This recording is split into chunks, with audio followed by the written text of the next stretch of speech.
welcome to our service. If you're new here, you may be wondering who we are and what this church is all about. Well, the heart of the matter is this. We're a group of people doing our best to love God and love those around us. One of the ways we express this love is through worship, because our God is truly amazing. He created everything, great and small, and His love for us is incredible, powerful, and completely unconditional. We also spend time looking into His Word, the Bible, and receive practical teaching to guide us along His path in our everyday lives. But it doesn't end when the service is over. Throughout the week, we gather in groups to serve, pray, reach out to our community, and sometimes just to hang out and have fun. Life is full of challenges, and none of us are perfect. But we believe that's one of the reasons God has brought us together. We're all here to help and support each other through each step of life's journey, because nobody should have to travel alone. So thanks for joining us today. No matter who you are, we want you to know you are welcome. Welcome everyone to the 10:30 service. Let's get up and continue to praise His wonderful name. Come on. Join us and let's sing about Jesus Christ.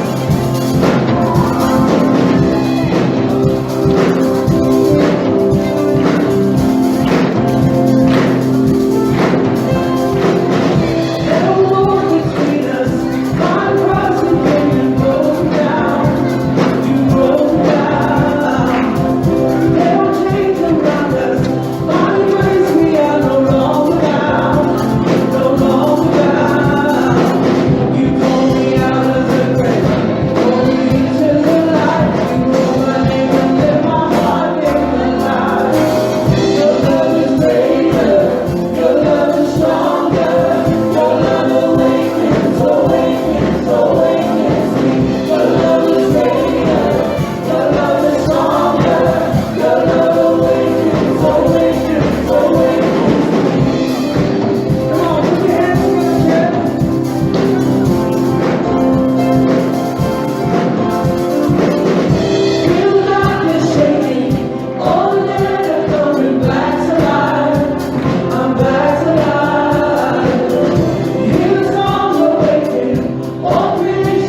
We have this week had a great week at church. We've actually created a whole bunch of these flyers. We had such a good time going into 2 services and seeing so many people come. We just think, well, why don't we just have more people? And so if you want to invite people along, we've got these flyers out on the welcome desk there on your way out. If you want to grab some of these and pass them around your friends or maybe even drop them onto your street. We've got about 1,000 going around this area. We've got all these new houses coming. We want to make sure that they are welcome and invited by our church. And so we've got a message on the back that says, welcome, we'd love to have you come along. But it's a great tool too. If you know someone, you think, oh man, wouldn't that be a great way for them to grow and understand God? Just hand them a flyer and say, hey, I'd love you to come enjoy church with me this Sunday. So grab a bunch of them on your way out, and that'd be a great way to be able to fill more and more people hearing about God's word. Good morning, everyone. As you walked in, we received a Kruger Chronicle. As you know, it has all the information pertaining to the church at the moment. Also, the sermon series is on at the moment. On the back, there's a communication card. I'm not going to attempt to tear it off, even though I think I'd be pretty good at it. So there's, unlike other people, so if you have any prayer requests, anything you'd like the pastor to be praying for on a Monday morning, anything you'd like the church to be praying for, put those on there and put it into the offering bag. And also, if you're new this morning, we'd just like to extend a warm welcome to you. And to connect in, we'd love to get your details also. Put them on the back and put them into the offering bag when it comes around. Fantastic. Great to have you up here, by the way, Trudy.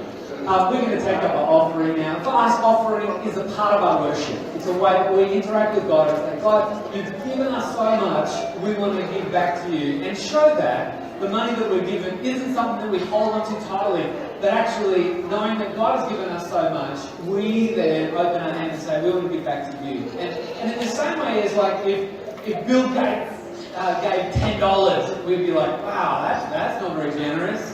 If you don't have much, it's not about the amount, it's about the heart behind it. So think about how do we honour God with our finances, and the offering bags will be handed around, and I'll just pray that we do that. Lord God, we thank you that you are incredibly rich to us. You give us so much in this life that we can be thankful for. And so as we give of our praise in singing, and as we give of our praise in offerings, as it's been done through the week or will be done through this week online, Lord, we thank you that you are a generous God. We pray that you'd work in our hearts so that we would be a generous people and bring glory to you and grow your kingdom in this place and around the world. We pray this in your name. Amen. Thanks, Stuart. A couple of weeks' time, we have our members' meeting, and our members' meeting in the past have been at lunchtime, 11:30 to 1 o'clock, but with 2 services, we've needed to change that, and so we worked through, nutted out so many different scenarios of what we could have done, but we've landed on Sunday evening, 6:30 to 7:30. But the heart of that is we're going to have a shorter 5 o'clock service, just our service, and then half an hour to eat together. So if you would like to come to that members' meeting and come at 6 o'clock, you get a fee, $5 for a drink and a meal, and then you'll be able to come and hang out. How are the meals usually, Truth? They're pretty good. Sometimes I come just for the meal So at night. I do come to church in the morning first. No, just well, the meal at night. Yeah, the meals are every fortnight. You can just come along for the meal if you'd like. But for this one, the members' meeting, we're having a meal and then the members' meeting after. It's a school night, so we're aware that if you bring kids along, there is a movie that we're going to put on for them. But we want to keep it really, really strict to 7:30 finish. And to do that, we've got a whole bunch of things that we'd like you to pre-read, members, before we come to that meeting. If you're not a member, you're welcome to come along as well. But on the table there, and they'll be emailed to you tomorrow if you're a member. So on that, there's the core values that we've been looking at that we want to discuss and talk through. There's some new members, a couple of people who want to be members, so read about them. And then thirdly, there's a booklet pamphlet about the National Redress Scheme, which you may have heard about, the Government Royal Commission into Institutionalised Child Abuse, which is a huge mouthful to say. People have been hurt in institutions like churches, schools, other institutions. And so this is part of a government initiative to be able to redress that, to help that, to ask for forgiveness and to help those people who have been abused. So we as a church are looking at heading into a scheme that respects those people and seeks to find a way to bring heart to their concerns. So that's out there. We'll love to see it a couple of weeks after that. I think there's also a move for the kids on. Move for the kids, yeah, we got that this time. Yeah, great, good work. You did this out. Also, you would have heard that there's floods going on in Townsville. As a church, we're going to support them and all that devastation that's going on. So we'll be taking up an offering that will go towards 4 of the local churches in that area, just to provide the imminent concerns and all the things that they're going to need to work through. And yeah, so the offering will be taken up at the end of the service for that. So if you'd like to give, that'd be great. And if you would rather give electronically, there's details in the Chronicle for that. So good. Trudy, you're up here today not only because you're great at doing announcements, but also to kind of share a bit with us about Kruger Youth. Yeah, Kruger Youth, yeah. How long have you been a leader at Kruger Youth for? This is my 5th year serving, I think, on the youth team. Yeah. Okay, well, what drew you to it? Why are you a leader there? Well, I think Seb actually started before I did, but basically I want to be intentional in my life about who I'm discipling, so I decided that youth is an area that I'm passionate about, that God has put on my heart. I just really connect with the youth. I think sometimes I feel like I'm one of them because I'm about the same height. But yeah, no, I think during that stage of my life I really appreciated people coming alongside of me, and I remember the people that invested into my life as I was changing. As you know, high school is a time of great change, and yeah, I just really believe that they are people that love to have connection and love to be heard, just like we all do, but there's such a great potential in the youth group for discipleship. And as a leader, most of the leaders young like yourself or a diverse group, what are we looking for as leaders? We have a great diverse team. We just have Dawn who's come on, and she's a lot older than all of us, which is great because we feel that we can not only invest into the youth, but as a team of leaders, we invest into one another, and I find that that community has just as much supported me in my faith as it is when I step out and help other people in their faith. But yeah, so anybody can be a leader. Great. What are the main things we can be praying for as a church as we think about the youth that come that are not only from our church, but oftentimes from outside who are totally new in church? They come in, they hear about the gospel. What kind of stuff can we be praying for? Yeah, I'll just give you a little story. We have a few people that have been in youth for a long time and then become leaders. So one of the things that we believe in, or the slogan is belong, believe, become. And so someone just said to me recently, the reason why I've stayed at youth so long and kept coming back is because I felt so welcome and so accepted. And she's just become a Christian last year on the camp. And so just continual prayer for discipling these youth. I think it's such an area for harvest. There's many youth that come in. There's so many youth that come in. We have such a big youth group and such potential to invest into them. So yeah, we're praying for discipling them, and I think we also believe that, we do believe that it's a continual process. Keep seeing them through to the end. So help us in that journey by praying that the youth that have become Christians will continue to be investing, coming back to church, and that we'll keep seeing them be involved. And also we need new leaders. If you want to be part of the team, we have a lot of females. We have like 2/3 of the youth are girls. And we have a little lacking in female leaders, I think, because sometimes women don't have babies and all that. So I'm doing it this year, but it is hard to always commit to every Friday night when things are on, but girls are needed. Obviously, if you're a male, that'd be great to have you on board too. But see, myself, Seb or Glenn, if you'd like to get involved, we'd love you to be part of our team. We have a pretty good team. Great. Glenn's up the back waving at the moment. There he is. Look at that. He's just engaged. Sorry, ladies. So anyway, have a chat to Glenn. He'd love to talk to you about that. Let's pray. And can I encourage you to pray for the youth every Friday night in here? It'd be really great to have them covered. They've got a camp coming up. Cover that in prayer. Just a great time to pray. Let's pray. Lord God, we're so grateful that you bring people to us like gifts. You give them to us to look after, to care for, to open up their hearts. And so, Lord, we pray that you would work in the lives of those young people on Friday night as they come to feed, to hear about you, to learn about what it is to know you, and to see examples of that lived out in these leaders' lives.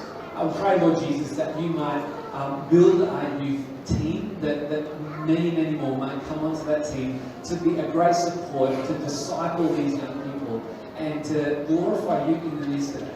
Lord, I thank you for the team that we have. We pray blessing upon their lives, and we ask, Lord, that you might really look over the youth ministry here, that we might see great fruit in the weeks, months, and years to come. Lord, we know that this is a key time in life where we see so much change. And so we pray that you might be speaking to the hearts and lives of young people all over and draw them to hear more about you here. We pray this, Jesus, in your mighty name. Amen. Alright, kids, and you guys are out, kids and youth, you guys got your programs now, so exciting time, parents, high five the kids, so latest, we'll see you again. You ask some questions later, you'll find out about. And for the adults who are here behind, or whoever's left behind, why don't you turn to someone next to you and say, man, it's good to see you in church this morning, you are looking sharp, I am so glad to be here with you. Ready, set, go.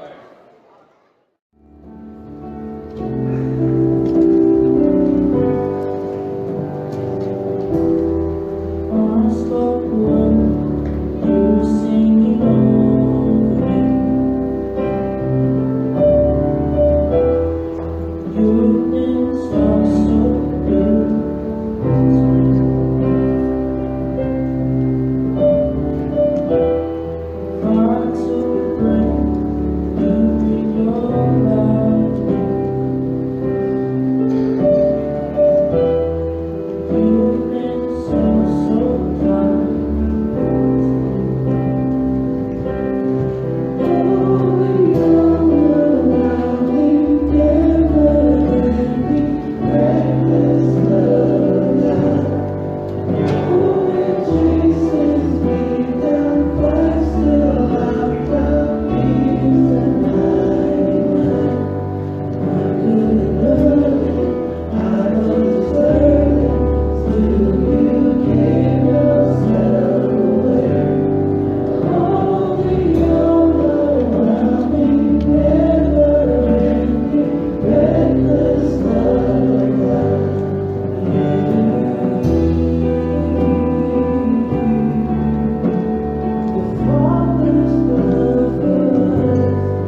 now continue to worship His wonderful name. I'll continue to stand with us.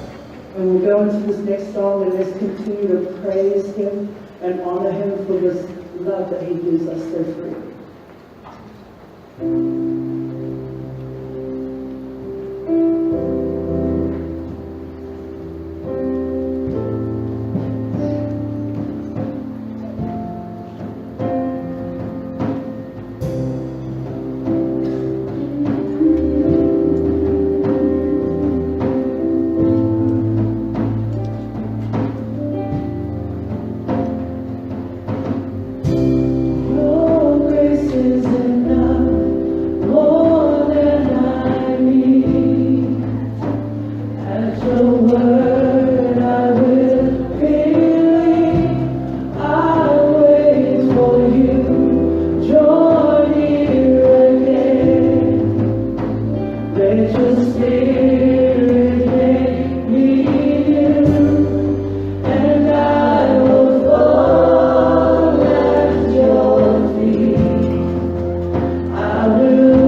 thank you for being willing to send your Son to die on the cross for each and every one of us.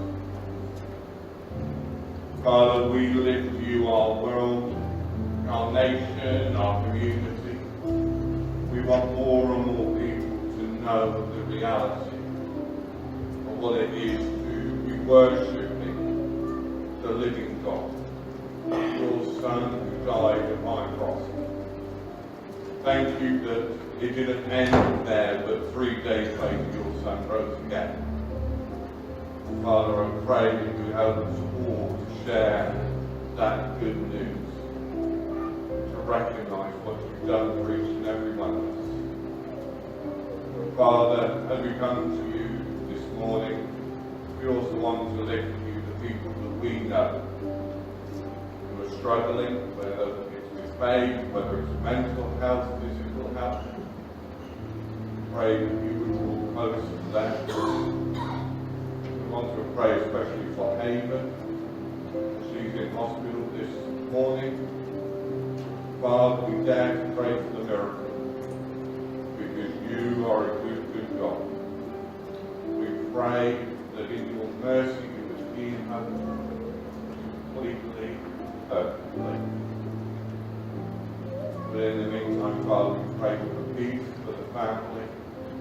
And we pray for the wisdom for the doctors and nurses treating Ava. And we also pray for Austin. Father, he goes back to consultant on Tuesday. It'd be great to hear that you've done a miracle of healing in his heart. And we pray for that. We believe in it. We know you can do it. And in the meantime, once again, we pray for his health. And we pray for the wisdom of doctors. And we pray that you will be his family's peace, his family's strength at this time. And as we come to your word, give us ears to listen, hearts to take your message in, and minds and bodies that are willing to change and follow your word. In Jesus' name, amen. Please take a seat.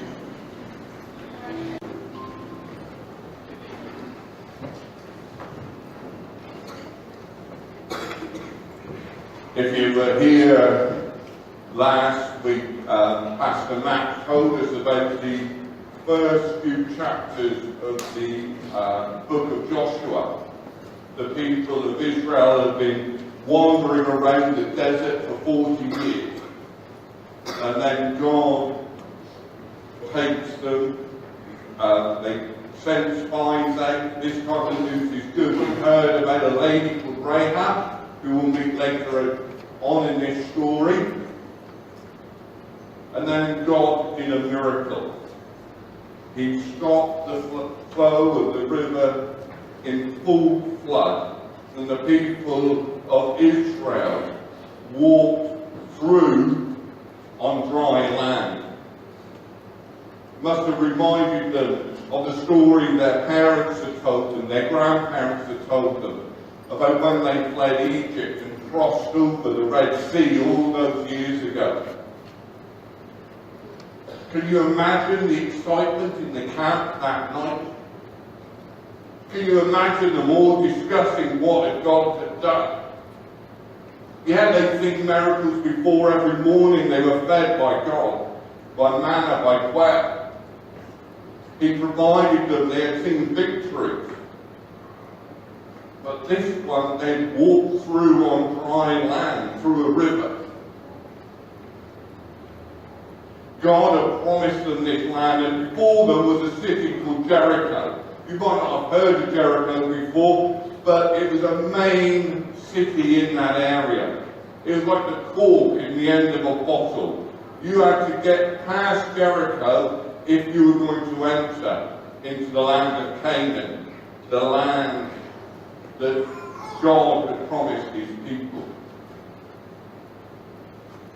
And if we forward wind the story, we come to the people of Israel, and God has given them a command how to take Jericho.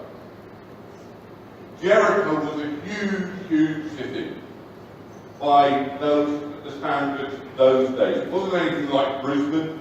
By our standards, it was quite small. But for them, it was a major, major obstacle. If we look at the slide, we can see the sort of defences that Israel faced. It doesn't come out very clearly, but can you see the little figures down in the right-hand corner there? What's that? The walls for the people at the time, it would have been bigger than this building as they looked up. Just a few numbers. Jericho was actually built on the top of a hill, a mound. And it was surrounded by an earth rampart and embankment with a stone retaining wall at its base. The bottom walls were some 4 to 5 metres high. On top of that was a mud brick wall. And it wasn't just an ordinary thin wall, it was 2 metres wide at the base. That's my height laid down, if you want to imagine that. At the crest of the embankment there was another wall. So in total, from ground level to the top of the top wall, it was 14 metres high. That's 7 of me stacked on top of each other. And some of you look up to me here anyway. It was huge. The people of Israel, God had given Joshua instructions for taking the city. For 6 days, they walked around that city once.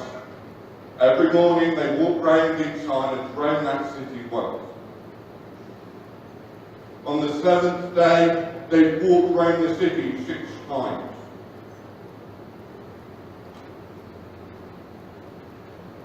I wonder when I would have got bored of doing that same journey. When I would have stopped, or we would have stopped and wondered, did Joshua get hit on the head? This doesn't sound like a really good set of instructions for taking a city. I wonder when we would have got bored of the process, when we would have been discouraged, when we would have not liked the taunts coming from the walls of Jericho. I imagine the people of Jericho, the first time all these people turned up on their doorstep and started walking around the city, they would go, oh boy, what's happening? Do you imagine it? They walk round in silence, you think, interesting, and then they walk away. And the second day, the same thing happens, and the people of Jericho say, well, yeah, impressive number of people, you aren't getting any closer here. Maybe on the 3rd day, the people inside Jericho started laughing at God's people. Maybe on the 4th day, some of the taunts would start coming. Where's your God? What are you doing? Just wandering around. You're not doing anything. Maybe the taunts were a bit more bright than that. Maybe there were a few rotten tomatoes being thrown in their direction. I don't know, but it must have been really, really disconcerting. Something happened to allow the people of Israel to walk around that city 12 times in total silence. And I know some of you will know the story of Jericho, so you know what happens the 7th time. But we need to look at what's gone before if we're going to understand what God was up to. And there's a real danger when we come to stories like this that we ignore chapter 5. We ignore the preparation. We ignore what God did beforehand. We just jump to the story of Jericho. We know it, but there can be some big dangers in that. Rather like if you go to the Chinese like I do, And sometimes on the phone it's quite hard to communicate what you want to order. So in the past I've resorted to a number.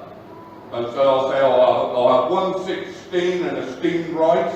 That gets me sweet and sour chicken. Like sweet and sour chicken. It's good. I always have sweet and sour. It's what I like. But if I continue to order number 16 over the weeks and years, I become so familiar maybe with that process, eventually a problem's going to occur. The menu will have changed. And because I've stopped reading the menu, I'm not going to understand that. And I will open up my meal expecting sweet and sour chicken, those delicious smells, that crunchy chicken. And I'm faced with beef with black bean sauce. Can you imagine? Oh, someone likes to be. If it ever happens, brother, I'll bring it to your house.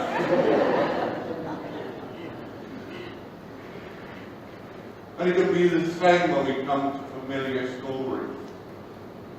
We're so used to that story. We're so at home in the story of Jericho that we miss things that are important. So as we come to the story of Jericho this morning, try and forget what happens at the end. We'll come to that later. But let's just look at what God put the people of God through in those intervening weeks between crossing the Jordan and turning up at the walls of Jericho and walking around 12 times. As I just said, as they crossed the Jordan, the excitement must have been quite palpable. Hey, we're in the promised land, God's doing miracles, we're off. All logical sense would have said, let's push on while the energy is high and the people are encouraged. Let's move forward and take these cities. They might still have a bit of an element of surprise, but certainly the city would be less prepared. I'm no military strategist, but I can work out that that would be the best idea. You don't see armies invading other countries and then just saying, oh, we'll sit down for a rest for a couple of weeks. But the first thing that God instructs the people of Israel to do, we read about in Joshua chapter 5, verse 2. At that time the Lord said to Joshua, make flint knives and circumcise the Israelites again. Oh my goodness me! It brings out all sorts of feelings. What on earth was God up to? We don't know really why circumcision had stopped happening to the male infants. The tradition was when a male child was born, when they were young, they would be circumcised, and that was a sign, a physical sign of the relationship, the covenant between God and his people. It was a physical representation. We don't know why it fell out of practice. There are some guesses. We don't really know. It might be because it seems in Egypt the practice of male circumcision had something to do with being a priest or being part of the nobility. So maybe it fell out of practice in Egypt because the people in control, the slave masters, didn't want the Israelites, the slaves, to have that same physical sign. Maybe it was because God or the people decided that while they were wandering around the desert for 40 years, it wasn't such a good idea to circumcise the male children. I'm sure most of the warriors in the people of Israel on that day, all the guys wished that the practice of being circumcised as an 8-year-old child was still current. We're not certain, but there are probably around 1 million men, none of them circumcised, all lining up, waiting to see Moses with his flint knife. I don't think it would have been a pleasant sight, and I would have wanted to be at the front of the queue rather than the back of the queue, because it wasn't going to get any better as the day went on.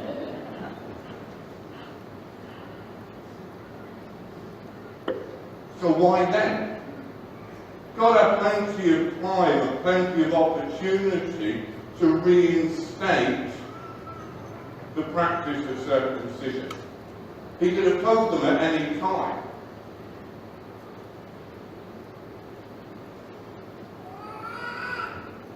When all those warriors had been circumcised, they weren't any good for fighting. It would have made sense for them to be circumcised before they crossed the River Jordan, while they still had the protection of the river.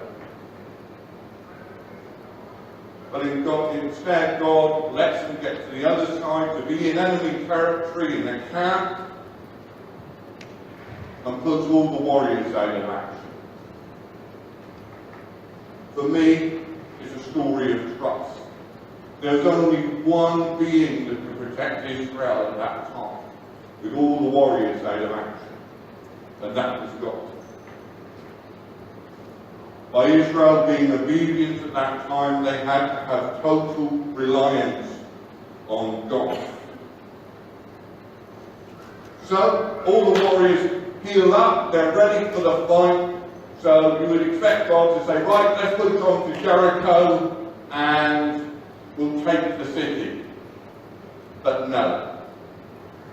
As we see in Joshua 5, chapter 5, verse 10, God has got other ideas. While the people were encamped at Gilgal, which is the same place that the circumcision took place, they kept the Passover on the 14th day of the month in the evening on the plains of Jericho. Sure, that makes sense. So all the warriors have healed up, so let's have a party. Let's celebrate something. Again, why now? Why not delay things slightly so the Passover is on the other side of Jordan, where it's a lot safer? Well, I think there are more reasons for the Passover, God wanting the Passover to take place in the land of Canaan, the promised land. Yes, again, it was trust.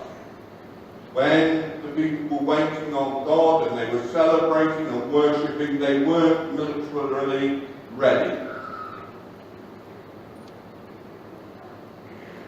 While they sat there celebrating, I wonder how many of those warriors were worried about what was facing them. Maybe some were excited about the up-and-coming fight. How many mothers worried about what was going to happen to their son on the battlefield? How many men were just downright scared? But the Passover was an important event in Israel's life. It started some 40 years before, when, as the final plan, the protection of God on the houses of Israel was caused by the blood of the lamb being put on the lamppost above the door header across the top of the door. So by God remembering, or asking the people to remember the Passover, he was taking them back. He was taking them back through history, reminding them how trustworthy he was. It was all building up trust. The people had relied on God for 40 years for food. They crossed over the Jordan in a miraculous way, reminding them of the fleeing from the Egyptian army and God's victory over that army as the waters crashed in. They learned themselves to trust God when all their warriors were circumcised. They learned to trust God while they sat and waited and partied and celebrated the Passover. And within that Passover, the celebration would have reminded them about what God was doing. So the trust built. And then they're given the instructions. The Passover is finished. They need to go and take Jericho. And Joshua, like any good officer does, goes to see the lie of the land, see what it's going to look like. And we can read in Joshua chapter 5, verses 13 to 15, what happens there. Joshua goes up to Jericho. So when Joshua was by Jericho, he lifted up his eyes and looked. And behold, a man was standing before him with his sword, drawn sword in his hand.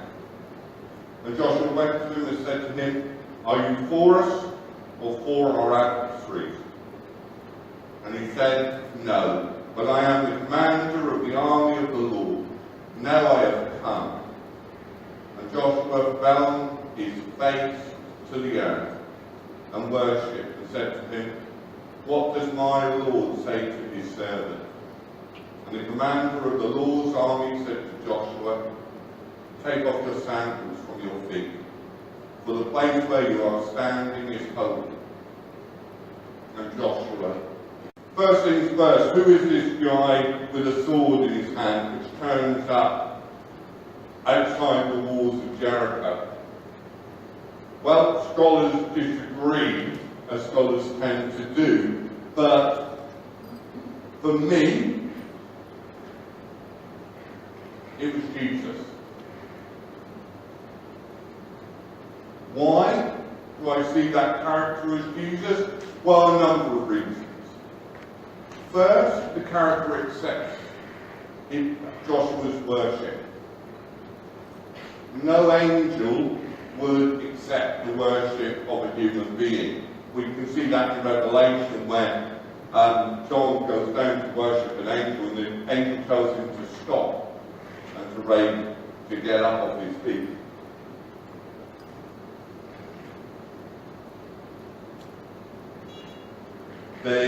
So that's one reason. The second reason is that the character actually says this is holy ground. That takes us back to Moses and the burning bush, where the voice from the bush tells Moses to take off his sandals, because he's on holy ground. So we know there seems to be a lot of similarities between that story. It's likely to be, in my view, God. The argument to say it was an angel, you are all about the language that the angel used, calling himself the Lord of God's army of angels, rather than Jesus or God. But it doesn't really matter. Joshua was near Jericho, and he meets this person, this figure with a sword drawn. My initial reaction would have been to turn through 180 degrees and run in the opposite direction. If you'd been smaller than me, I might have chosen to take out my sword and have a go. Joshua, for whatever reason, asked the question, "Are you for us or for our adversaries?" I don't know if I'm saying that, but adversaries. Are you for us or are you for the people of Jericho? Where do you stand in this character? Now, God had said that he was going to give the land to the people of Israel. So you'd expect the reply to come back quite simply. Off to you, Joshua. I'm here to help you.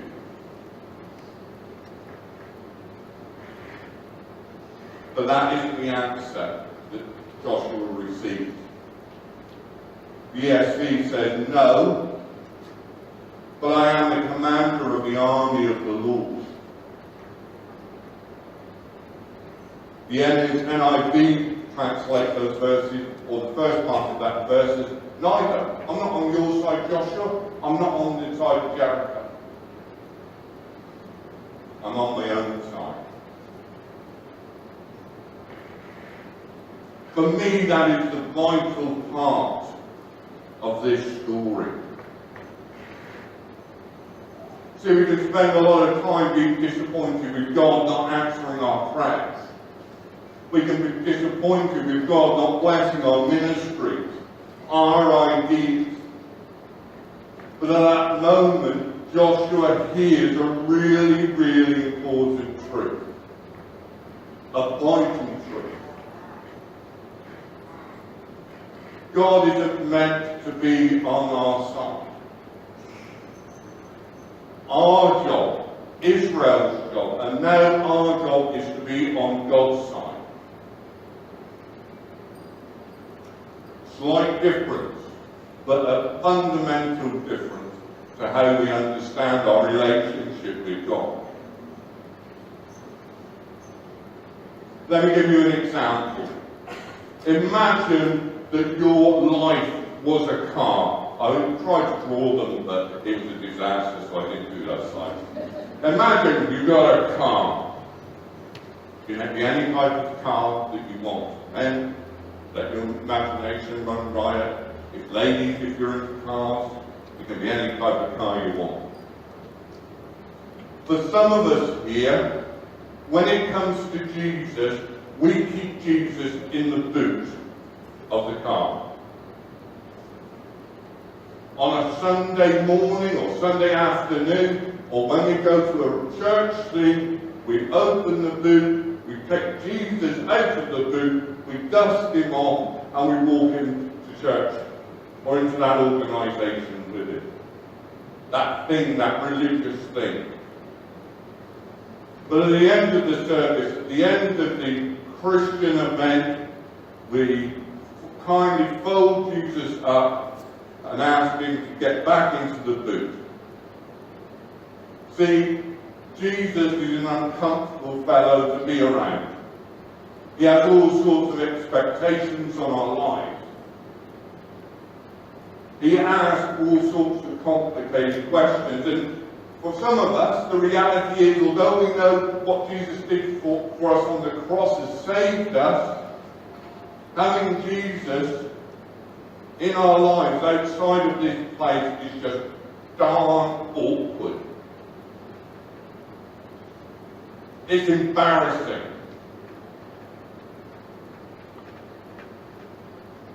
And so we leave him in the boot all week. Of course, most of us are not like that. We're better Christians than that. And so rather than putting Jesus in the boot, we give him a position of honour in the back seat of our car. We chauffeur him around, and we can hear him speak, and we can communicate with him. But it's really easy to ignore Jesus when he's in the back seat. We can turn up the radio of life, we can get busy, we can get involved with other things, we can take any route that we want. If Jesus gets too nosy, just turn up the radio. If Jesus makes too many demands, pretend you didn't hear him. Of course, most of us aren't like that. We would never put Jesus in the back seat of our life. He's in the passenger seat. That's a really good place with God. He, in a way, is our sat-nav, the light. He can tell us all the directions he wants us to go.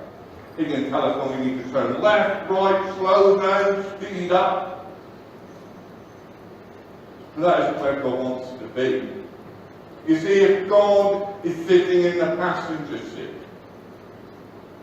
when he tells us to turn down the road with generosity, we can accidentally mishear him and turn right. When we come to the traffic lights and God tells us to stop and listen, We can take the risk and hit the accelerator and hope the policeman isn't there. When God tells us to go down a certain route called forgiveness, we can choose not to take that road. What Joshua heard and what we need to hear today is that God wants us to put him in the driving seat. God wants to take total and utter control.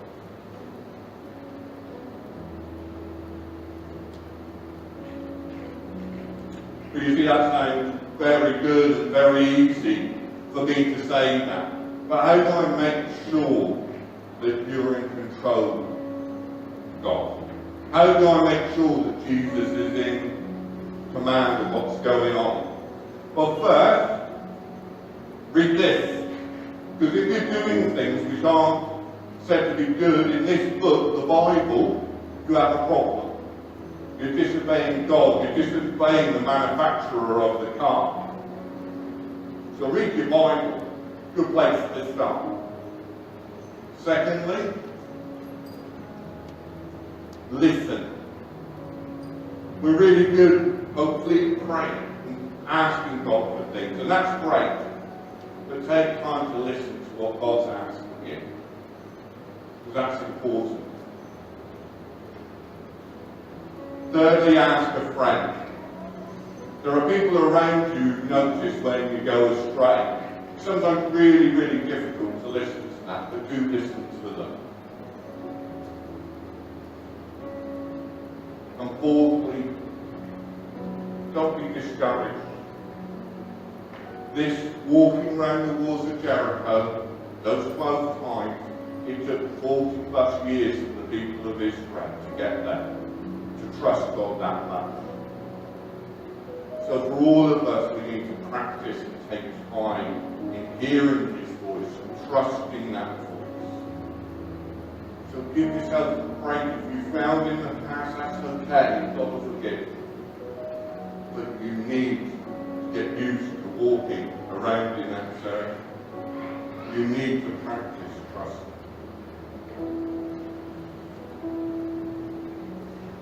I promise you I'll come back to Rahab. So just really quickly. For us reading about so if you didn't know, let's go back a bit. The 7th time round the city of Jericho, the people of Israel let out a mighty shout, and the trumpets blared and the walls came down. It must have been an amazing sight, and I'm sure there are a few people in Jericho thinking, whoa, how did that happen? There's lots of theories you can read on the internet. For me, God did a miracle. I don't know how he did it, but the walls came down. And God's orders to the people of Israel were to kill every single person inside Jericho. For us, that sounds really, really hard. And I've given life group leaders resources of some 10 things we can think about when we come to hear those hard words of God ordering the destruction of everyone. Children, babies, everyone. I'll share one with you this morning. Of all the people in Jericho were murdered, except for one person, one family, that of Rahab. She was a prostitute, the lowest of the low in many people's eyes. But she understood. She got it. All the people in Jericho knew who God was. All the people of Jericho understood who God was.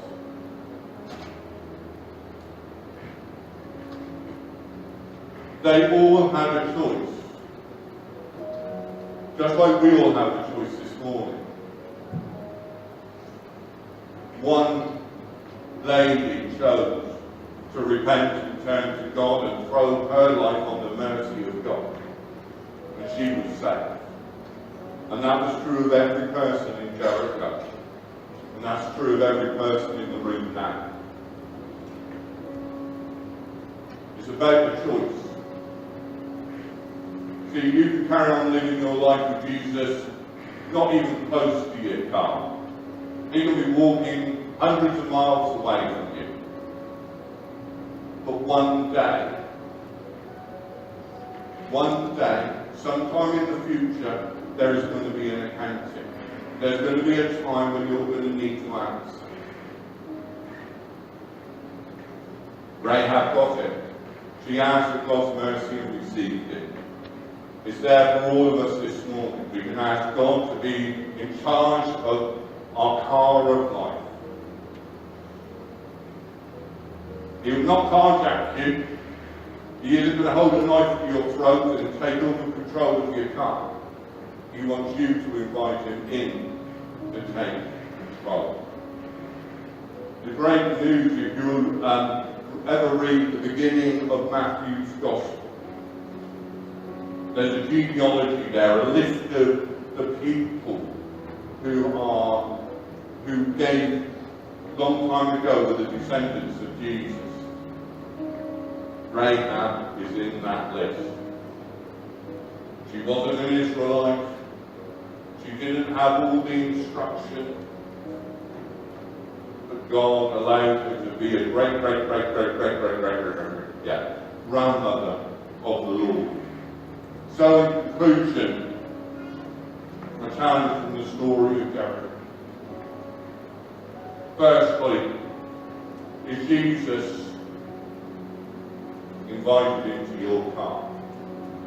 If not, don't delay. None of us know what happens tomorrow. Speak to someone today about it. Secondly, where is Jesus in your car?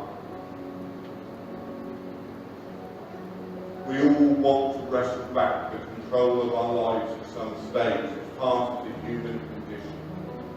The more we allow Jesus to take control, the better. So, as we pray, let's consider where God is in our lives. Let's pray. Father, we thank you for the story of Jericho. We thank you for the miracles that you did there. We thank you for the trust that the people of Israel learned on those journeys, those acts of obedience, those foolish things. Help us to have the same obedience. Help us to put you in charge of our lives, to take control. Forgive us, Father, for the times that we get it wrong, where we see the road of forgiveness and don't want to go down it, where we see the avenue of servitude and we want to be number one, so we don't quite have it. And Father, if there's anyone here who hasn't considered as yet where Jesus is in his life or her, Father, give them the courage to seek you out. As we sung earlier, you're there waiting. You want that relationship. You'll chase after the one and leave the 99. We pray for those people who don't know you, that they will learn that reality and know that reality soon. In Jesus' name. Amen. So during this final song, as the worship team come up, a reminder, we're taking up the collection for the floods in the north of Queensland. So if you come prepared to give, now's the time. Thank you.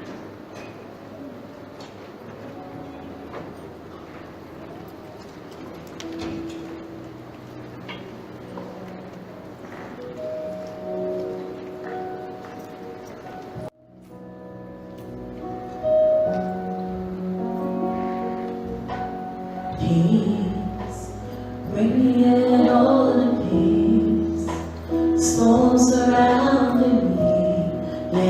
pray at your name still, call the sea to still, the raging is still everywhere. At your name, Jesus, Jesus, you make the darkness tremble. Jesus, Jesus, you silence fear. Jesus, Jesus, you make the darkness tremble. Jesus, Jesus.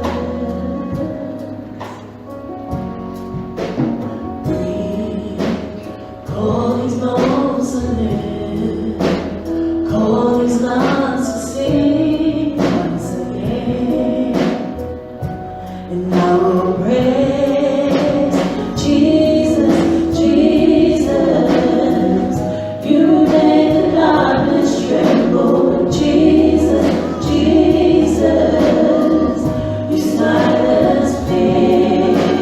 Jesus, Jesus, you make the darkness tremble. Jesus, Jesus.